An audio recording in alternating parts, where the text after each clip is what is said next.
نئے بازار میں پنجاب پلاسٹک سینٹر پر آئے ہیں جناب، جہاں پہ شیخ حمزہ صاحب کو ہم نے قرآن پاک گفٹ کرنا ہے۔ قرآن پاک ایک ایسی کتاب ہے جو اللہ کے ہاں محفوظ ہے، اور اللہ نے اس کی قسم دی ہے کہ اس کو کوئی بدل نہیں سکتا۔ اگر ہم اس پر عمل کریں تو ہماری زندگی بدل سکتی ہے۔ میں کیا بیان کروں، رسول اللہ صلی اللہ علیہ وسلم کی شان میں اللہ نے سب کچھ نازل کر دیا قرآن میں۔ اما عائشہ سے کسی نے پوچھا آپ صلی اللہ علیہ وسلم کی سیرت کیا ہے، تو اما عائشہ فرماتی ہیں قرآن قرآن۔ آپ صلی اللہ علیہ وسلم فرماتی ہیں قرآن پڑھا کرو، قرآن پڑھا کرو، یہ قیامت کے دن تمہاری سفارش کرے گا۔ اللہم صلی علی محمد جی، بسم اللہ جی، اور جناب خیریت ہے، کام شام تھوڑا کیسے ہے جناب؟ اسے جاوا جی تھوڑے پاسے حاضر ہے جی، کوئی مسئلہ ہوئے تو سانو کال کرو، کسی جگہ تھوڑا لوڑ ہوئے اسی تھوڑے پاسے حاضر ہیں جناب، ٹھیک ہے جی۔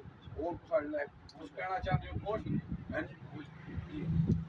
جی؟ آج بھی ہم ہر جنگ جیت جائیں گے بدر کی طرح، آج بھی ہم ہر جنگ جیت جائیں گے بدر کی طرح، اگر ہم ہو جائیں ابو بکر عمر عثمان علی کی طرح۔